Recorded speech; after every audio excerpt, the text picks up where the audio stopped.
आज मैं शेयर करूंगी number one diet for fat loss. इसे नंबर वन डाइट क्यों बोला है ये कुछ ही देर में आपको पता चल जाएगा, क्योंकि इस डाइट की कुछ क्वालिटीज़ ही ऐसी हैं। अनफॉर्चुनेटली फैट लॉस के बारे में बहुत सी मिस इन्फॉर्मेशन मौजूद हैं। इवन दैट जो डिफरेंट डाइट्स रिकमेंड की जाती हैं फैट लॉस के लिए, इसके फ़ायदे तो होते हैं, साथ में नुकसान भी मौजूद होते हैं। आज मैं आपके साथ एक सिंपल, ईजी और इफेक्टिव डाइट इंट्रोड्यूस करवाऊंगी। इस वीडियो में वो सब डिस्कस होगा जिसका आपके लिए जानना बहुत ज़रूरी है अगर वाकई आप वेट लॉस करना चाहते हैं। सबसे इंपॉर्टेंट खाने की थ्योरी शेयर करूंगी। अगर ये आप समझ लेते हैं तो कोई भी डाइट प्लान देखकर आप 2 मिनट में ये एनालाइज कर पाएंगे कि ये डाइट आपको फॉलो करनी भी चाहिए या फिर नहीं।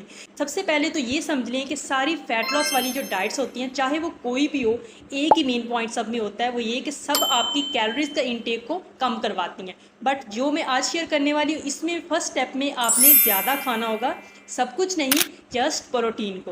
2005 में एक स्टडी पब्लिश की गई जिसमें जो है पार्टिसिपेंट्स को बोला गया था कि वो अपनी प्रोटीन डेली जितना वो लेते हैं उसका इंटेक डबल कर दें। सरप्राइजिंगली प्रोटीन इंटेक डबल करने से इनका डेली कैलोरिक इंटेक बगैर कुछ मेहनत किए 445 तक कम हो गया। विद इन 12 वीक्स 10 पाउंड तक फैट लॉस करने में उनको हेल्प मिली। इसका रीज़न ये है कि प्रोटीन ज़्यादा देर तक हमें फुल रखता है और हमें पता भी नहीं चलता, हमारी कैलोरीज इंटेक खुद ब खुद कम हो जाती हैं। अगर आप 400 कैलोरीज का चिकन ब्रेस्ट खाते हैं तो ये काफ़ी देर तक आपको भूख नहीं लगने देगा, कंपैरेटिवली अगर आप 400 कैलोरीज के कार्ब्स वाला कोई खाना खाते हैं। सेकेंड रीज़न ये होता है कि प्रोटीन को खुद को भी डाइजेस्ट करने के लिए जो है वो ज़्यादा कैलोरीज लगती हैं निस्बतन दूसरे खाने। वेट कम करना है तो लो कैलोरिक डाइट तो फॉलो करनी ही पड़ती है, लेकिन इसमें प्रोटीन इंटेक बढ़ाने की आखिर क्या वजह है? इसकी दो मेन रीजन है। फर्स्ट, जब आप लो कैलोरिक डाइट पर होते हैं तो बॉडी जो है एनर्जी के लिए सबसे पहले मसल्स को यूज़ करती है, फिर वो फैट को लेके जाती है। इसलिए स्टार्ट में बहुत जल्दी वजन कम होता है, आप लोग खुश हो जाते हैं कि भूखे रहने से जो वेट है वो बहुत जल्दी कम हो रहा है। फिर जब फैट तक बात पहुंचती है, वेट जो है बहुत कम लूज़ होता है या कभी कभार वेट स्टक हो जाता है, फिर आप जो है वो परेशान हो जाते हैं।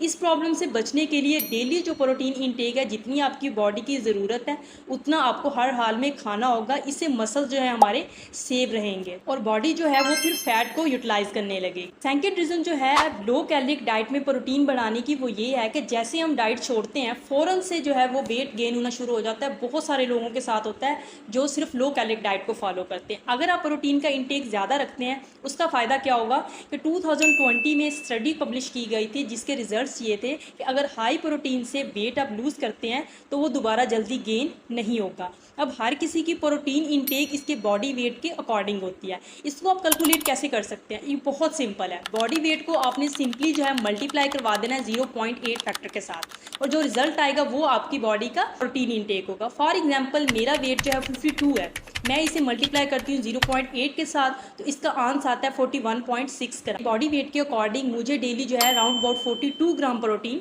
खाना चाहिए। आपका प्रोटीन इंटेक कितना आया है कमेंट करके मुझे ज़रूर बताइएगा। ये एक लिस्ट है सिंपली प्रोटीन रिच फूड्स की। कैलोरीज भी कम है और इजीली अवेलेबल है। इनमें से कोई भी कंबाइन करके अपनी बॉडी नीड के अकॉर्डिंग आप डेली जो है प्रोटीन अपनी डाइट में इंक्लूड कर सकते हैं। इसके बाद सेकंड पॉइंट जो आपको समझना होगा वो है carbs. Most of the time carbs को हम जीरो कर देते हैं लो कैलोरिक डाइट में, क्योंकि हमें पता है कि रोटी चावल छोड़ देते हैं, इससे बहुत जल्दी जो है वो वेट कम होता है। नो डाउट जो स्टार्ट में है वो वेट बहुत जल्दी कम होगा, क्योंकि कार्ब्स जो है वो वाटर रिटेन करवाते हैं मसल्स में। जैसे ही कार्ब्स छोड़ेंगे वाटर मास खत्म होगा तो आपका वेट कम हो जाएगा। लेकिन हम बगैर रोटी चावल के बहुत ज़्यादा देर तक इसको फॉलो नहीं कर सकते हैं, क्योंकि ये हमारी स्टेपल फूड है। तो इसके अलावा जो है आपका एनर्जी लेवल बहुत कम रहने लगेगा, आप बहुत लो फील करेंगे। अपने पूरे दिन में कार्ब्स का एक पोर्शन ज़रूर रखें।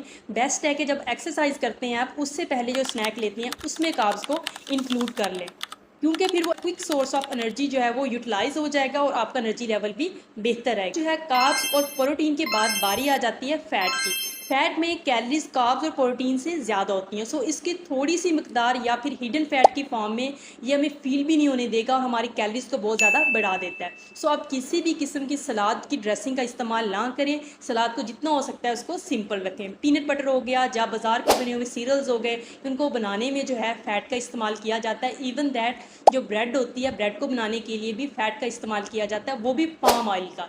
अगर आपको यकीन नहीं है तो उसके जो है इंग्रेडिएंट्स को आप रीड करेंगे तो वहाँ पे मेंशन किया होता है कि इसके अंदर ऑयल का इस्तेमाल किया गया है। इनसे अवॉइड करें। एक लिमिटेड अमाउंट जो है हेल्थी फैट की वो अपने ज़रूर अपनी डाइट में इंक्लूड करनी है। आइए अब देख लेते हैं कि कैसे इन सब चीज़ों को आपने अपनी डेली डाइट में शामिल करना है। आपने अपनी एक प्लेट लेनी है, इसको कर लेना है डिवाइड 3 हिस्सों में।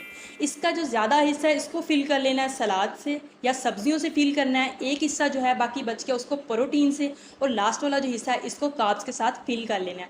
फॉर एग्जांपल आप लंच करने लगे हैं तो अपनी प्लेट को हाफ फिल कर लें सलाद के साथ, एक साइड जो है उसको फिल करें लीन मीट के साथ, चिकन बना हुआ है जो भी बना हुआ और साथ में राइस ले लें। या फिर अगर आप रोटी का इस्तेमाल करना चाह रहे हैं तो एक हिस्सा सलाद लें या सब्ज़ी का सालन ले लें साथ में, और एक हिस्सा जो है प्रोटीन के लिए अंडे का इस्तेमाल कर सकते हैं या कोई और दूसरा सोर्स जो है प्रोटीन का ले लें, और साथ में हाफ़ रोटी या फुल रोटी according to your calorie need जो भी आपके डाइट प्लान में इंक्लूड करना चाह रहे हैं। और यही रूल आप अगर बाहर रेस्टोरेंट्स में खाना खाते हैं वहाँ पे भी अप्लाई किया जा सकता है। वहाँ पे सिर्फ सलाद खा के भूखा रहने की ज़रूरत नहीं है आपको। लास्ट पे यही बात कह के रिपीटेडली अपनी वीडियो एंड करूँगी। अपनी हर वीडियो पे तकरीबन ये मैं बात बोलती हूँ कि वेट हमेशा थोड़ा बेशक लूज़ करें लेकिन वो वेट परमानेंट जाना चाहिए। अपने डाइट प्लान पर कंसिस्टेंट रहें, हमेशा बैलेंस डाइट प्लान को फॉलो करें ताकि लॉन्ग टर्म तक उसको लेके चल सकें। जोश में आके 1 हफ्ता 2 हफ्ते की डाइटिंग करके फिर छोड़ दिया फिर इस्तेमाल कर लिया, इस तरह करके अपनी जो है मेटाबॉलिज्म को तबाह ना करें। एक अच्छा डाइट प्लान को फॉलो करें और फिर उसको जो है लॉन्ग टर्म तक लेके चलें ताकि आपको अच्छे रिजल्ट्स मिलें। एट द एंड जो है आपको वेट लॉस जर्नी में अगर कोई भी प्रॉब्लम आ रहा है, इसके अलावा और कोई अगर हेल्थ इशू है तो आप कमेंट करके मुझसे पूछ सकते हैं। जो पॉसिबल सजेशन होगी वो मैं कमेंट में ज़रूर मेंशन कर दूँगी। Thanks for watching.